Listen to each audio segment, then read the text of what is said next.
며칠이 지나서 예수께서 다시 가버나움으로 들어가셨다.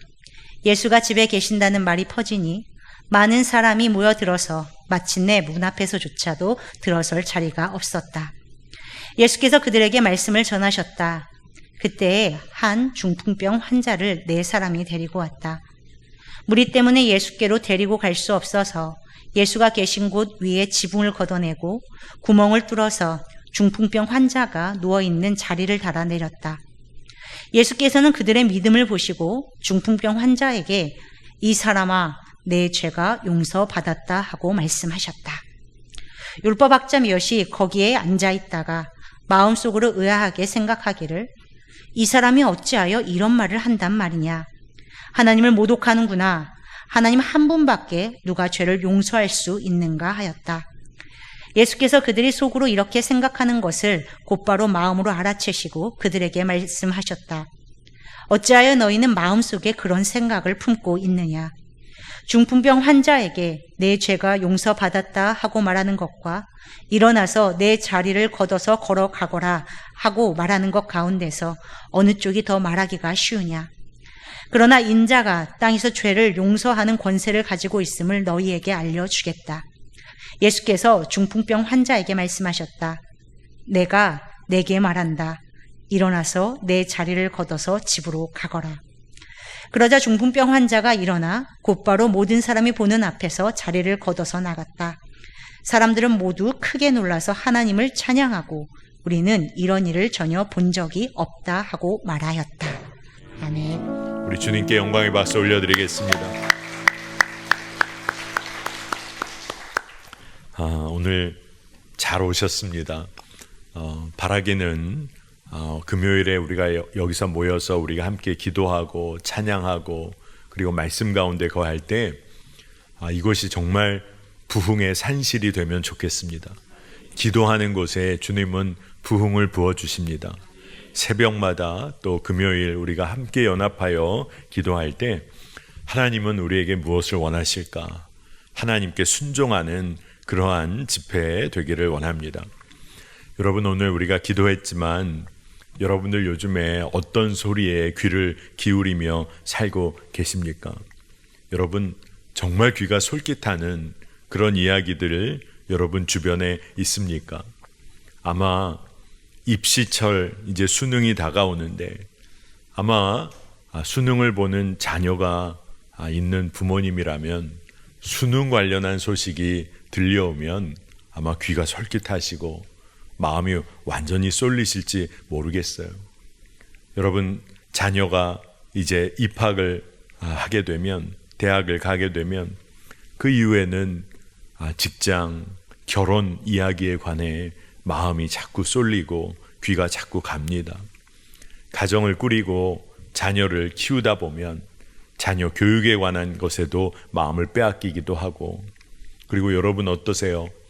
돈 잘 벌 수 있다는 이야기 있으면 마음이 확 끌리실지도 모르겠어요. 우리는 이 세상을 살면서 세상의 수많은 이야기들을 접합니다. 세상의 소리가 어떨 때는 우리의 마음을 뒤흔들어 놓을 때가 있어요. 근데 그렇게 뒤흔들리는 경험을 그렇게 많이 하면서 살았는데도 왜 그렇게 세상의 소리가 귀에 자꾸 들리는지, 여러분 오늘 이 시간에 모인 이곳에 있는 많은 성도님들은 예수님 말씀이라면, 예수님이 원하시는 일이라면 그 일에 귀가 솔깃해지시기를 축복합니다. 여러분, 진짜 그러면 우리의 마음이 완전히 달라진 거죠. 우리의 마음의 관심이 주의 뜻에 초점이 맞춰지고 있다. 그건 완전히 삶이 이제는 새로워지고 능력 있는 삶을 살게 될 줄 믿습니다. 주의 말씀에는 능력이 있습니다. 예수 그리스도의 이름에 능력이 있습니다. 그러니 우리가 그 말씀에 자꾸 마음이 가고 주의 말씀을 듣기를 원하고 또한 기도할 때마다 주의 뜻을 구한다. 그러면 기쁨과 힘이 부어지는 것은 당연하다고 믿습니다. 무엇보다도 주의 말씀에는 생명이 있습니다. 여러분, 이것을 꼭 믿음으로 취하시기를 축복합니다.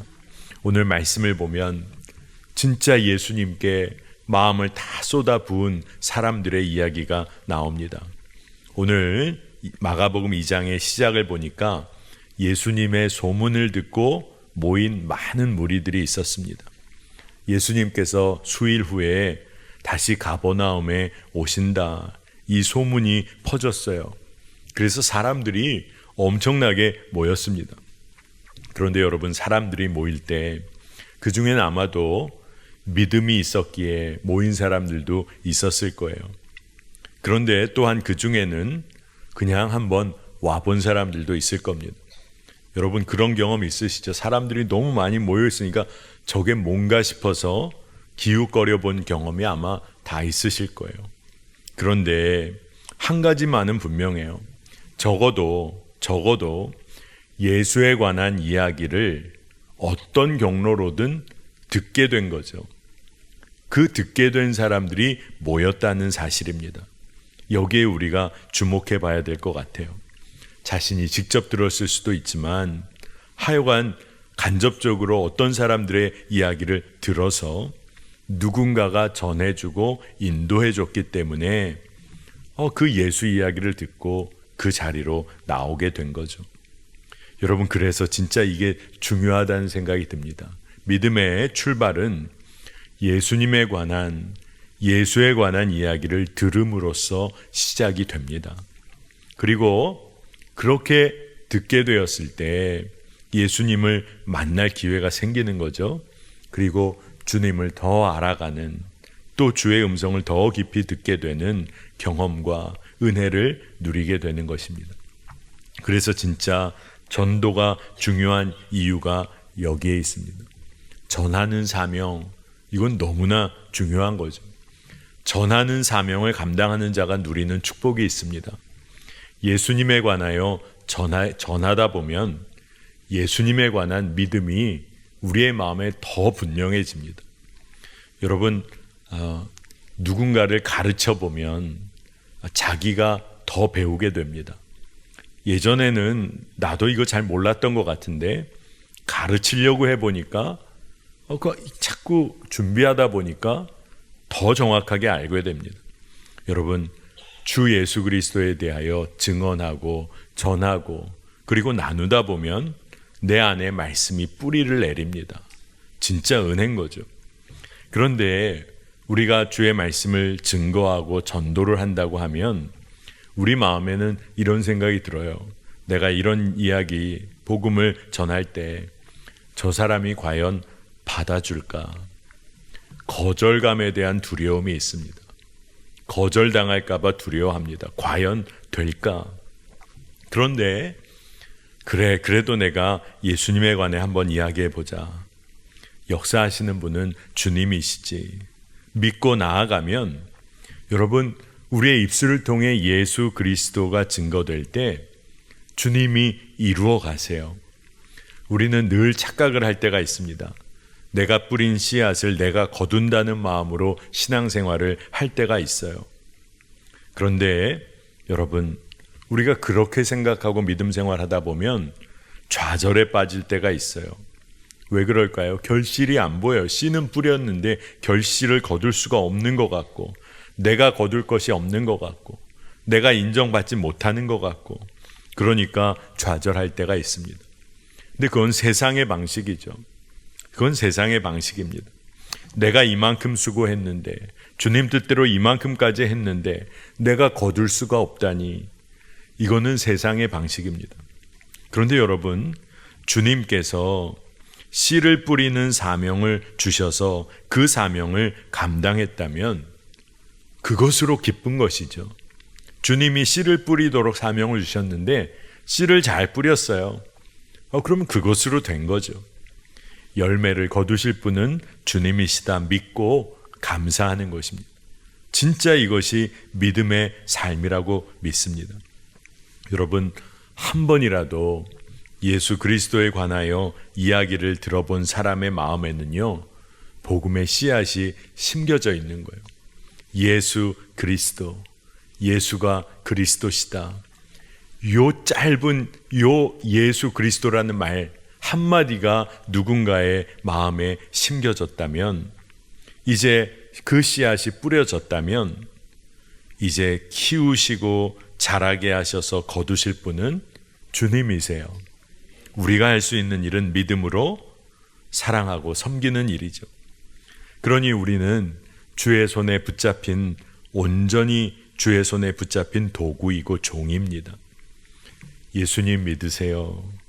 이 말 한마디에 역사하는 힘이 큰 줄로 믿습니다. 예수의 이름에 권세가 있기 때문에 그렇습니다.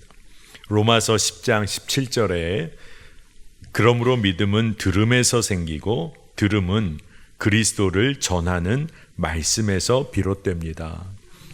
세 번역으로 보니까 더 분명한 것 같아요. 믿음은 들음에서 생기고 들음은 그리스도를 전하는 말씀에서 비롯됩니다. 이렇게 전하고 듣게 되었을 때 예수님을 만나는 시작이 생기게 됩니다. 어디부터 그렇게 됐지 잘 모를 수도 있어요. 하지만 예수 그리스도라는 그 복음의 씨앗이 심겨졌을 때 이제 주의 말씀에 귀를 기울이는 역사가 생겨나게 됩니다. 제가 2006년 5월에 미국에서 학위 수여식을 하게 됐어요. 2006년 그 5월에 제가 마음에 참 감사하다 하는 생각이 있었습니다. 미국에서 8년 정도의 생활을 해오면서 공부를 계속하고 또 목회도 병행하면서 시간을 보냈는데 이제 학위 수여식을 하게 됐구나. 그리고 한국에서 어머님께서도 오셨어요. 그래서 학위 수여식이 있던 날에 어머님이 책 한 권을 선물로 주셨는데 어머님이 주신 선물이 아니라 그때 목회하던 큰 누님 가정이 예수님의 사람, 지금 여러분이 공부하고 있는 제자훈련 받으시는 그 책 초창기 버전을 출간이 돼서 선물로 보내온 겁니다. 그래서 학위 수여식이 끝나고 그 선물을 제가 받았어요. 근데 책장을 이렇게 넘기는데 거기에다가 짤막한 축복의 말을 써줬습니다. 근데 그 글을 읽고 제 마음이 순간 흔들렸어요. 우영아, 학위가 내 인생의 목표가 아니었으리라 믿는다. 하나님과의 온전한 교제를 갖는 것이 내 인생의 목표가 되길 원한다. 그 이야기를 딱 읽는데 그날이 어떤 날이냐면 8년 동안 달려와서 첫 번째 결실을 맺는 때, 그래서 축하하고 축복받고 기뻐하기를 원했던 날인데 요 짤막한 문구가 저에게 영적인 도전을 강하게 줬어요. 내 인생의 목표가 뭐였지? 학위를 받고 이것을 마치는 거였나? 그런데 오늘 분명히 주님께서 주시는 마음이 하나님과의 온전한 교제를 갖는 것이 인생의 목표라는 것을 새롭게 깨닫게 됐어요.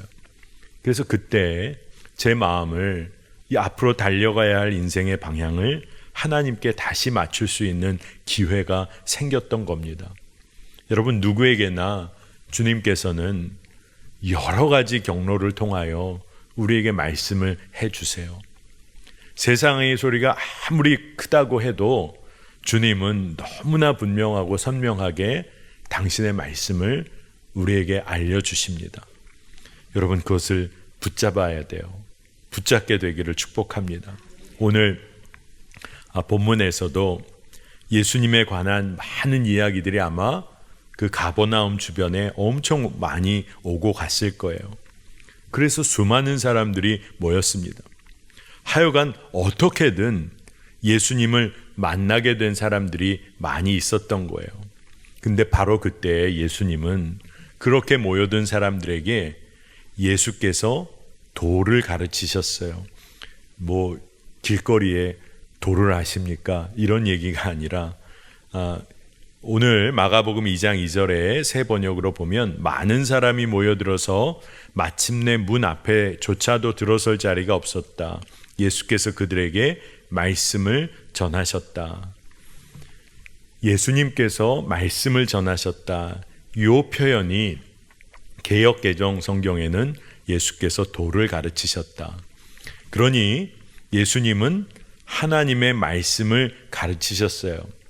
근데 왜 개역 개정에서는 도라고 굳이 번역을 했을까?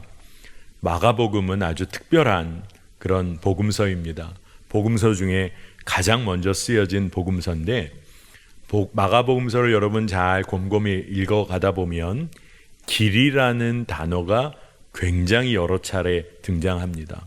이 길이란 말은 호도스라는 단어를 번역한 건데, 예수의 길을 따르는 삶에 대해서 마가가 계속해서 도전을 하고 있는 거예요. 여러분, 길이 뭘까요? 옛날에는 길이 안 나 있는 곳도 사람들이 계속해서 그곳을 다니다 보면 길이 생기죠. 예수님이 가신 그 삶의 길, 그 길이 진리임을 깨닫고 그 길을 따라 살아가야 한다는 거예요. 그리고 예수님께서는 내가 곧 길이요 진리요 생명이라고까지 말씀하셨잖아요. 그러니 주님이 가신 길을 걷도록 주님께서 말씀을 주시는 거예요. 그리고 내가 세상을 이기었노라, 그렇게 선언하신 그 길을 걸어가는 것을 말합니다. 예수님께서 많은 사람들이 모였을 때 그 길을 이야기하셨어요. 하나님의 말씀을 전하셨어요. 여러분, 누구와 길을 걷느냐에 따라 삶의 자세와 태도가 완전히 달라집니다. 여러분, 선생님과 여행하는 그런 길과 아주 친한 친구들과 여행하는 그런 길의 모습은 너무너무 다를 거예요. 부모님과 함께하는 시간과 직장 동료와 함께하는 시간은 그 모습이 다를 거예요. 여러분, 누구와 우리가 함께하기를 원하는가, 그에 따라서 우리 삶의 진짜 모습이 달라집니다. 세상에서 술 친구가 너무 좋다, 그들과 함께하기를 너무 좋아한다, 삶의 모습을 우리가 상상해 볼 수 있는 거예요. 모여서 남 흉보는 일에 시간 보내면 너무 재밌다. 여러분, 그 삶의 모습이 상상이 가는 것이죠. 여러분, 우리는 어떤 시간을 보내고 어떤 사람들과 함께하기를 원합니까? 예수님께서는 예수님 그 길을 알려주고 계시는 거예요. 젊은 부부가 자녀를 가지게 되면, 그리고 또 태어날 아이 준비 이렇게 하다 보면 요즘은 준비가 만만치 않은 것 같아요. 유모차 하나도 가격도 가격이지만 종류가 너무 다양하고, 또 아이를 어떻게 키울지 부모가 정말 사랑으로 준비하지만 어떨 때는 저렇게까지 하나 싶을 때도 있는 것 같아요. 그런데 그렇게까지 준비하고 사랑하며 어떻게든 해보려고 하니 그 아이를 키울 때는 얼마나 마음이 더할까요? 근데 그 부모의 마음과는 다르게 아이가 다른 방향으로 자꾸 나아가기 시작하면 좀 마음이 쉽지 않겠죠. 그런데 부모의 마음에는 이 아이가 다른 방향으로 자꾸 나가는 것 같은데, 많은 경우에는 자녀들이 부모 따라가게 되는 경우가 많아요. 어린아이들 같은 경우는 부모 흉내를 내기까지 합니다. 왜 그럴까요? 그게 길인 줄 알고 가는 거예요. 그게 길인 줄 알고 갑니다. 그러니 거꾸로 생각해 보면 올바른 것들을 정말 가르치기 원하면 부모가 먼저 그 길을 걸어가야 되는 거죠. 근데 진짜 우리가 생각해야 할 것, 무엇이 참 길인지를 분명히 알고 그 길을 걸어야 한다는 것입니다. 예수님께서 하나님의 말씀을 전하며 하나님 나라 그리고 복음의 도를 가르치셨어요. 여러분, 마더 테레사라고 여러분 아실 겁니다. 노벨 평화상을 받기도 했고 이 땅의 성녀로, 성자로 그렇게 역임을 받는 빈민들의 어머니, 가난한 자의 어머니 역할을 했던 마더 테레사. 이 마더 테레사가 노벨 평화상을 수상하고 수락하는 연설에 짧은 일화를 이야기했어요. 8명의 어린 아이들이 있는, 어린 자녀가 있는 힌두교 가정이 하나 있었는데 그 가정을 도와줘야 한다는 이야기를 전해 듣게 됐다는 겁니다. 그러니까 도움을 좀 주기를 바란다는 요청을 받게 됐다는 거예요. 그래서 그 집을 방문했다가 이 마더 테레사 자신이 아주 특별한 경험을 한 것을 이렇게 연설에 이야기하고 있습니다. 그 집을 방문했을 때 그 집이 참 어려운 집이어서 쌀을 가져다 줬다는 거예요. 근데 그 쌀을 가져다 줬는데 그 쌀을 받은 그 엄마가 갑자기 그 쌀을 가지고 집 밖으로 나갔다는 겁니다. 그러니 도와주러 와서 쌀을 전했는데 엄마가 그러면 쌀을 받고 감사하면서 그 쌀로 빨리 밥을 어떻게든 음식을 만들어서 아이들을 먹이는 게 아니라 그 쌀을 가지고 나가버린 거예요. 그리고 그가 다시 좀 시간이 흐르고 돌아왔다는 겁니다. 어디에 갔다 온 겁니까? 물었더니 그 엄마의 대답이 굶주린 사람이 또 있거든요 라고 대답을 했다는 거예요. 진짜 놀라운 것은 그 엄마가 본인들의 가정도 너무 힘들고 어려운데 자신 주변에 굶고 있는 사람이 있다는 것을 마음에 품고 있었다는 거예요. 그리고 그 이웃은 이슬람 교인이었다는 거죠. 이슬람 교인. 이 엄마는 힌두교인. 근데 그 엄마가 자신의 쌀을 가지고 나가서 나누고 온 거예요. 근데 마더 테레사가 이렇게 이야기합니다. 나는 그날 밤 더 이상의 쌀을 가져다 주지 않았습니다. 그들이 서로 나누는 기쁨을 누리기 원했기 때문입니다. 그리고 그곳에는 사랑을 나눌 줄 아는 엄마가 있어서 기쁨이 빛났고 그 기쁨을 서로 나눌 아이들이 있었습니다. 이렇게 기록하고 나누고 있어요. 여러분, 진짜 다른 거죠. 주변에 어렵고 힘든 이가 있다는 것을 마음에 품고 있다가 자기가 나누고 그리고 함께 섬길 게 생기니까 어려운 형편 가운데서도 나누고 온 거예요. 여러분, 그 엄마 밑에 있는 8아이들은 뭘 배웠을까요? 그 8아이들이 가난해서 너무 불행하다. 그게 아니라 그 아이들은 어렵지만 나누는 기쁨을 엄마로부터 배운 거죠. 그리고 어떠한 길을 걸어야 할지를 아이들은 배운 거라고 믿습니다. 여러분, 오늘 말씀을 보니까 예수께서 가신 그 길에 주목한 친구들이 있었어요. 그 친구들은 중풍병자의 친구였어요. 그리고 자신의 친구인 중풍병자를 사랑하는 마음으로 예수님께 데려오려고 하죠. 근데 우리가 다 아는 것처럼 지붕을 뚫고 누운 상을 내려야 했습니다. 사람이 너무 많아서. 근데 예수께서 오늘 말씀을 보면 그 친구들의 믿음을 보셨어요. 중풍병자의 믿음을 보셨다는 말은 없습니다. 성경에 그렇게 기록되어 있지 않아요. 친구들, 그들의 믿음을 보시고 그리고 중풍병자를 대하셨어요.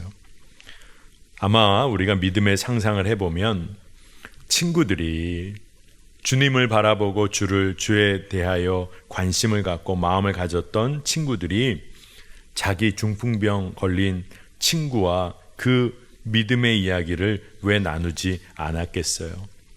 예수의 길에 관해 왜 말하지 않았겠습니까? 그래서 예수님께서 그 친구들의 믿음을 보시면서 중풍병자의 죄 사함의 선포를 하십니다. 그리고 나서 너의 중풍병이 나았다. 이 말씀하시기 전에 죄 사함을 받았다라는 것을 먼저 얘기해 주세요. 아마 그 상황에서 예수님이 처음부터 중풍병을 낫게 하셨다면 사람들은 굉장히 놀라워하고 기적과 이적의 마음을 쏟았을 거예요. 그런데 예수님은 죄 사함의 선포를 먼저 하셨어요. 그러니까 사람들은 가만히 있는데 주변의 서기관들, 종교적 권위를 가진 사람들이 하나님 한 분 외에 누가 이런 일을 할 수 있냐 하면서 예수님을 몰아세우고 적대시했습니다. 복음서를 보다 보면 너무 안타까운 일이 중풍병자로서의 삶을 살 수밖에 없었던 한 사람이 겪었을 수많은 고통에 대한 관심은 없어요. 그리고 뭐가 옳고 그른지를 정죄하고 판단하고자 하는 모습들이 등장합니다. 그러니 오늘 말씀에 등장하는 서기관들과 종교 지도자들은 예수님의 길, 예수님이 걸어가고 계신 그 길에 관해서는 전혀 관심이 없어요. 그리고 관심이 없으니 그 주님과 함께 그 길을 걸으면서 교제할 생각은 전혀 없어요. 근데 진짜 놀라운 주님의 사랑은 바로 그런 사람들에게도 예수님의, 주님의 길에 관하여 계속하여 말씀을 하신다는 거예요. 그러니 얼마나 사랑과 은혜가 풍성하신 분인지를 우리가 생각하게 됩니다. 주님께서 그들의 마음밭을 보시고 말씀하세요. 마가복음 2장 9절에 중풍병 환자에게 내 죄가 용서받았다 하고 말하는 것과 일어나서 내 자리를 걷어서 걸어가거라 하고 말하는 것 가운데서 어느 쪽이 더 말하기가 쉬우냐 물어본 겁니다. 종교 지도자들에게. 여러분은 어떠세요? 어느 게 더 쉬울 것 같습니까? 내 죄가 용서받았다 말하는 것과 일어나서 내 자리 걷어서 걸어가라고 말하는 것, 어느 것이 더 쉽겠느냐? 저도 이 말씀을 읽을 때 어떤 게 더 쉽지? 근데 사실 그리스도이신 예수께는 둘 다 쉬운 거죠. 예수님을 믿음으로 그리스도로 고백할 수 있는 사람들의 대답은 사실 이 모든 것이 주님께는 다 쉽습니다. 그러나 믿음이 없는 자들에게는 이 질문처럼 어려운 질문이 없어요. 왜냐하면 죄사함의 문제 예수님이 결코 하실 수 없는 일이고, 중풍병자를 낫게 한다? 그것도 예수님이 하실 수 없는 일인데 뭐가 더 쉽냐고 물으니 대답할 수가 없는 거죠.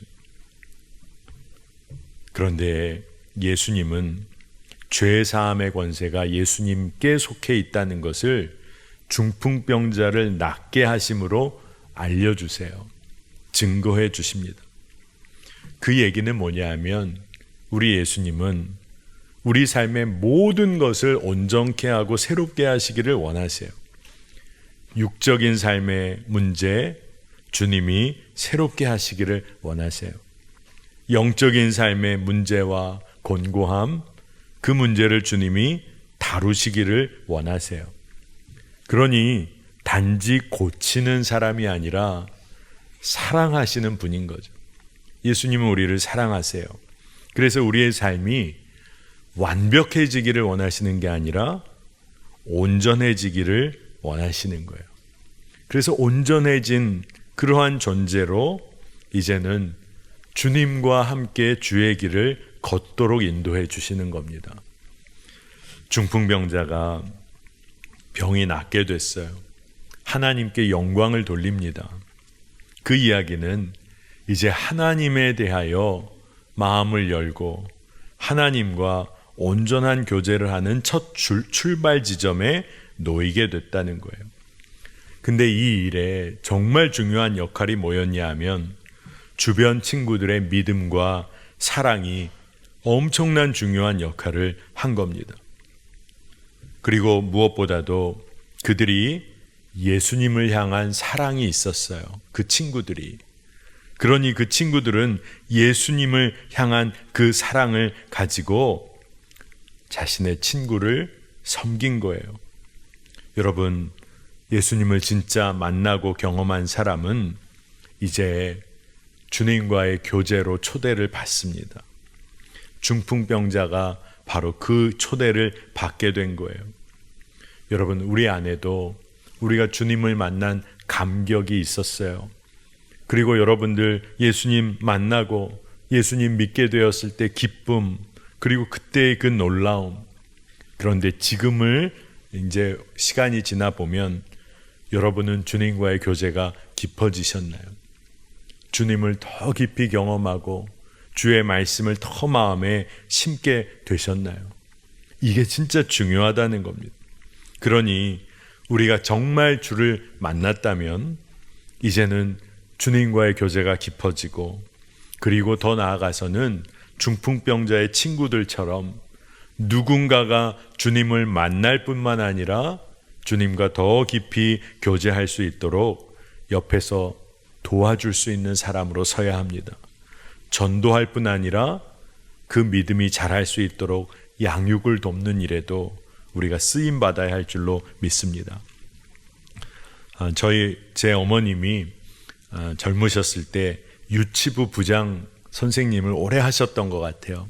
교회 학교 교사를 오래 하셨는데, 그래서 유치부 부장을 하실 때 유치부에서 설교를 하셨는데, 오늘 이 본문으로 설교를 하셨는데 유치부 아이가 손을 들고 질문을 하더랍니다. 거기 중풍병자 친구들이 너무너무 나쁜 사람이라고 그렇게 얘기를 했다는 거예요. 그래서 좀 당황하셔서 왜 그러니 물어봤더니 남의 집 지붕을 뜯어서 망가뜨렸다. 아, 진짜 그렇죠. 멀쩡한 집 지붕이 막 뚫려가지고 위에서 막 이렇게 내려오고, 그렇죠? 그러니까 아이의 마음에는 일단 그 뜯겨지고 망가뜨린 게 속상한 거예요. 그래서 그 나쁜 사람들이라고, 그래서 저희 어머님이 유치부 선생님으로 그래, 그거 망가뜨린 거는 진짜 잘못된 걸 수 있는데 아마 나중에 더 잘 고쳐줬을 거야. 그러면서 예수님을 만나고 진짜 믿음으로 사는 사람들은 지붕도 잘 고쳐줬을 거고, 그리고 어려운 일도 도와줬을 거고, 그렇게 이제 설명을 해 줬답니다. 여러분, 진짜 예수님 만나고 주님과 교제를 하는 사람은 어떻게 살까요? 진짜 수많은 사람들 섬기며 살까요? 그래야 정상인 거죠. 그리고 예수가 그리스도이심을 증거하는 것이 말할 수 없는 기쁨이 되는 것이죠. 진짜 그렇다고 믿습니다. 여러분, 믿음으로 병 고침을 받은 사람, 죄 사함을 받은 그 사람이 그 이후에는 어떤 삶을 살아가게 되었을까요? 사실 이게 진짜 핵심이라는 생각이 듭니다. 병 고침을 받았어요. 병이 났어요. 그래서 건강해서 여기저기 다 다닐 수도 있고 하고 싶은 거 다 할 수 있어요. 그래서 죄 짓게 되었다면 그건 진짜 슬프고 안타까운 일이죠. 시각장애인이 눈을 뜨게 됐어요. 예수님께서 눈을 뜨게 해주셨어요. 그랬더니 보지 말아야 할 것, 일어나 걷게 됐어요. 가지 말아야 할 곳을 가기 시작했다면 그것처럼 말도 안 되는 일이 어디 있겠어요. 그러나 믿음으로 병 고침을 받고 죄 사함의 은혜를 누린 자가 그렇게 주님을 만났을 때 그 이후의 삶은 더 주님을 알아가는 삶, 주님이 가신 그 길 놓치지 않고 걸어가는 것, 그게 예수님의 사람의 삶이어야 할 줄 믿습니다. 그러니 예수의 치유 사건의 핵심이 뭘까요? 그것은 하나님의 자녀로서의 삶을 실제로 살아갈 수 있는 첫 출발점이 된다는 거예요. 병이 나은 것도 놀라운 은혜지만 그 기적과 같은 은혜보다 더 중요한 것은 더 온전한 주님과의 교제로 들어가는 것을 말합니다. 믿음으로 사는 힘이 생기는 거예요. 여러분, 정말 세상 가운데서 홀로 살아갈 수 있는 힘이 아무도 없던 자가 예수님 만나서 내가 얼마나 존귀한 주의 자녀인지를 깨닫게 된다. 그러면 새 힘을 얻게 되는 거죠. 주님 놓치지 않고 사는 겁니다.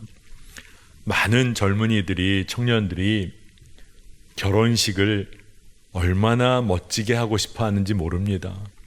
그래서 결혼식장도 알아보고 음식은 그곳이 맛있는지도 알아보고, 그래서 결혼식장에서 음식을 맛보는 시간도 따로 마련해 준대요. 그러면 그거 먹어보고 또 그거 결정도 하고, 사랑하는 사람과 결혼식을 아름답게 하고 멋지게 하고 기억에 남게 하고 싶어 하는 거죠. 그게 뭐 잘못된 것은 아니라고 저는 생각합니다. 그런데 더 중요한 것이 있는 거죠. 결혼식을 그렇게 멋지고 아름답게 하는 것보다 더 중요한 것은 결혼 생활을 주 안에서 온전히 이어가는 것이죠. 건강한 관계를 맺어가는 거죠. 하나님 앞에서 맺은, 사람 앞에서, 하나님과 사람 앞에서 맺은 언약을 지켜나가는 것이 더 중요한 것이죠. 그리고 서로 피차에 복종하며 함께 주님 앞에서 또 주님과 동행하는 삶을 사는 것이라 믿습니다.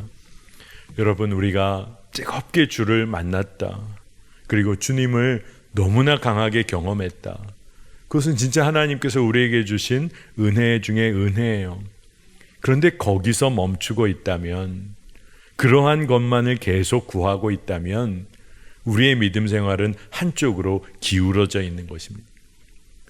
치유의 은혜, 하나님을 강하게 만난 경험이 이제 어떤 길로 가야 할까요? 주님의 길을 걸어가는 겁니다. 정말로 말씀대로 주의 뜻대로 행하는 삶을 살아가는 거예요. 우리가 예수님을 만났다면 그 말씀에 귀를 기울여야 하는 것이죠. 만나서 뜨겁게 만났다고는 하는데 주님의 말씀이 내 마음에 심겨지지가 않고 그 말씀으로 인한 기쁨이 없고, 이것은 문제라고 생각합니다. 우리가 일시적으로 주님을 만난 뜨거운 감정이 아니라 말씀에 사로잡혀서 주님과 더 깊은 교제로 나아가기를 원합니다. 여러분, 우리가 유명한 사람을 한 번 만나고 나 그 사람 만났어. 아유, 그 사람 사진도 찍었어. 사진도 같이 찍었어. 그런데 여러분, 딱 거기까지면 그 사람과는 아무 관계가 사실 없는 거죠. 여러분, 그렇게 우리가 예수님 만난 그 감격과 기쁨이 있다면 이제 여러분, 주님을 더 깊이 알아가고 교제하시기를 축복합니다. 방법 하나 알려드릴까요? 여러분, 성경을 읽으셔야 돼요. 성경을 묵상하셔야 돼요. 기록되어진 주의 마음이 담겨 있어요. 주님과 깊은 교제를 하기 원하시는 분들은 말씀 안에 거하시기를 축복합니다. 그리고 또 뭐가 있을까요? 기도해야죠. 주의 뜻을 구하면서. 그리고 우리가 그렇게 주님을 사랑한다고 하면서 주님께 기도하지 않는다면 그것은 또 말이 잘 안 되는 것 같아요. 주의 뜻을 구하고 주님과 대화하고 주의 인도하심을 우리가 구해야 할 줄을 믿습니다. 여러분, 진짜 우리가 그러한 삶을 산다면 중풍병자의 친구들처럼 그 마음으로 이제 복음을 증거하는 거지. 그 마음으로 예수님이 그리스도이심을 증거하는 것입니다. 여러분, 우리의 삶이 얼마나 활기가 있을까요? 우리의 삶에 얼마나 소망이 부어질까요? 주님과의 교제가 깊어질수록 그러한 줄 믿습니다. 오늘 이곳에 모인 우리 성도님들 가운데 주님을 더 깊이 알아가기를 원하는 갈망이 부어지시고 또 주의 말씀에 귀를 기울이고 순종하는 은혜가 있기를 축복합니다.